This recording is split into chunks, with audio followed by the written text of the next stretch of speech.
Hey everybody, I'm genuinely going to try to keep this one short, like 5 minutes. Will I do it? Today I got an email from Foreign Affairs magazine telling me of a new must-read article, which is free for everybody. You don't have to be a subscriber. I subscribed for a year last year, and two of the magazines they sent me are still in their plastic wrappers, so I didn't resubscribe. But I do appreciate their occasional free article, and this one is by Bremmer, whom I would describe as a geopolitical analyst, but one who is rather anodyne. Like, he can say a whole lot, like spill a lot of ink without saying much. And I listened to a whole audiobook of his, and I can't really tell you anything from it. Nothing from it was particularly memorable because he is just so agreeable to the existing power structure. He just doesn't say anything to challenge its legitimacy. He's very much, an inside player, and he's just not going to rock the boat, and thus is rather boring. Unless, of course, you're tuned into the, red versus blue internal dynamic here in the U.S. He's clearly on the blue team, but I'm just not interested in that struggle. And then he co-authored a piece about AI governance with Mustafa Suleyman, who is the head of Inflection AI, which is the company that puts out Pi. Pi is one of the two large language models that I chat with most often, the other being Claude from Anthropic. So in this article, it's a long article. It's an essay, they call it. You should read it. I'll post a link to it in the description below. But the things that stood out to me are, one, they talk about how, lots of people are comparing AI to nuclear weapons and suggesting a similar international regime to bring some order to this chaos, and they don't like that analogy. Nuclear weapons were created by governments, not corporations. The components that are absolutely necessary for their creation are rare and very expensive and very hard to acquire and then transport and manufacture in secrecy. So they call for the creation of an international body that monitors AI and gives suggestions to governments that is based on the model of the Intergovernmental Panel on Climate Change, or the IPCC. They also draw comparisons to another regulatory body that I wasn't even aware of. And I don't have the name, ready to hand because I'd never said the acronym before today, and I still haven't said it aloud. I just read it.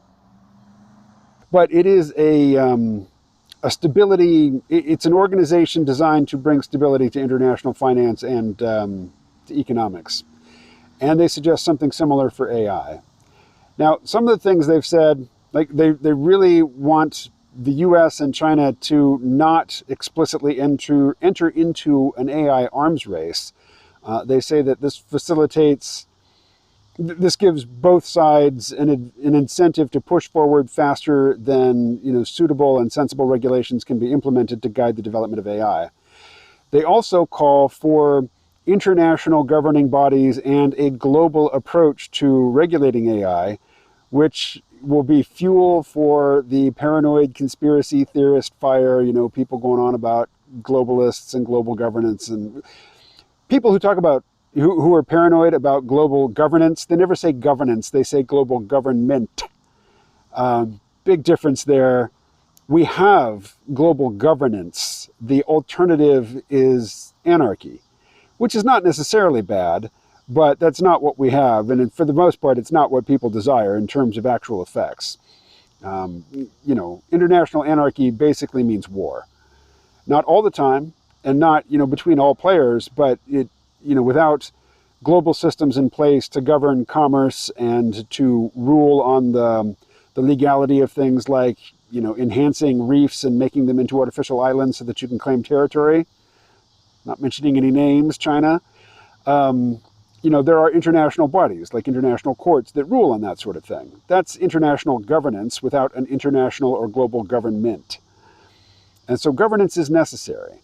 But I fear that, the way that Bremmer and Suleyman propose it, it is just going to, fuel the flames of paranoia.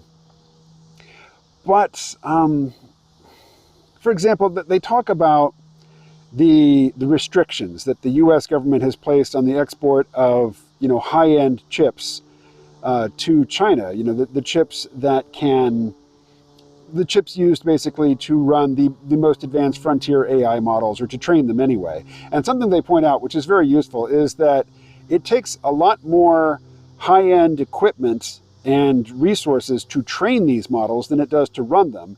And then, once they've been trained, you can implement them on much cheaper and, more modest computer equipment. So really, the bans to China on the most high-end, CPUs or GPUs or even TPUs, tensor processing units, these are things that are built. They're not like a card that plugs into your, your desktop computer. These are racks that sit in big servers in server farms. They're made by NVIDIA, and the crazy thing about it for me is these things are made in Taiwan. They're made by the Taiwanese Semiconductor Manufacturing Corporation, or TSMC. They're designed and sold by NVIDIA, an American company, but they're actually physically produced in Taiwan, which is an island that China claims as part of its territory. Imagine if there was a company making chips on, say, Martha's Vineyard, and the company that owned the factory wasn't American, and it told that company it couldn't sell its best products to the United States, which was, a stone's throw or a ferry ride anyway from the island. How galling would that be to the U.S.? The same must be true of China. And, we're worried about China invading Taiwan militarily, which they're always claiming is on the table, and they're always doing, dress rehearsals for, and they're constantly, keeping the Taiwanese on alert by flying through their airspace just continuously, just to make the pilots stressed and tired and put wear and tear on the aircraft, and just to, sort of wear down Taiwan's readiness, in preparation for an invasion. So, that's the scenario I think just about everybody except Xi Jinping wants to avoid. And I think that Bremmer and Suleyman didn't say this, but what I took from that is that the ban on the high-end chips doesn't really inhibit China that much.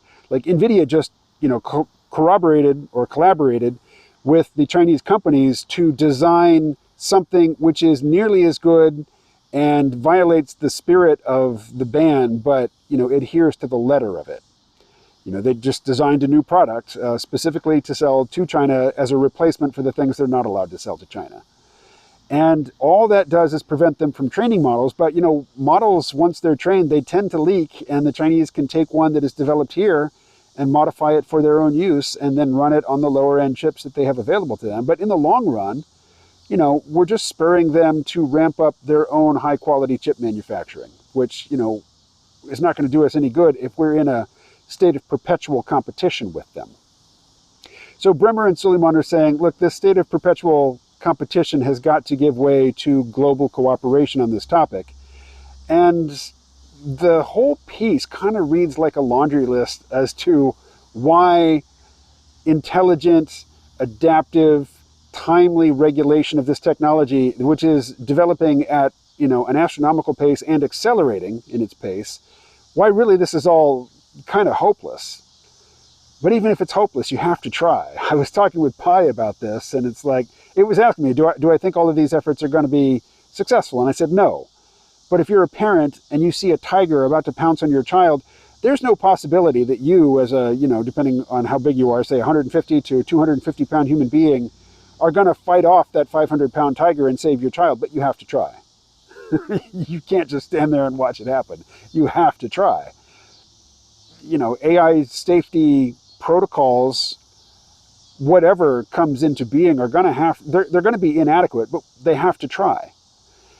Another controversial thing that stood out from this essay was Suleyman and Bremmer's insistence that the big tech companies are more than just companies now. They're not quite governments exactly, but they do have to be treated kind of like governments. They have to be parties and signatories to international treaties governing, the creation, training, and use of AI. And while it's not a moral position, it's not a philosophical position, it's more just sort of a concession to reality. Like, these companies build the things, and even they don't fully understand how they operate, but they understand better than anybody else does, and they certainly understand better than governments do. So they have to be parties, not only to the crafting of regulation, but to crafting the agreements about how that regulation will be implemented. Because without the consent and the cooperation, the willing cooperation of these companies, no sort of regulation is feasible. And so they have to be treated with respect, they have to be treated with dignity, they have to have a seat at the table in a way that prior to now, companies just haven't had, at least not officially. Now you might say that there are certainly sweetheart relationships between companies like, you know, Boeing or General Dynamics or Big Red, what am I thinking of, Halliburton.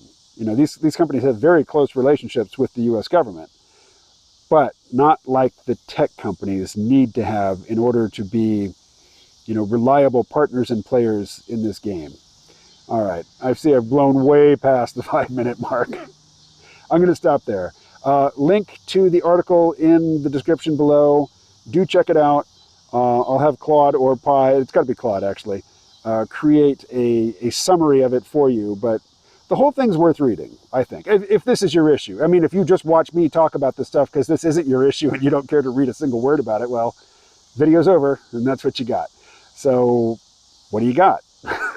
Hit me up with some comments.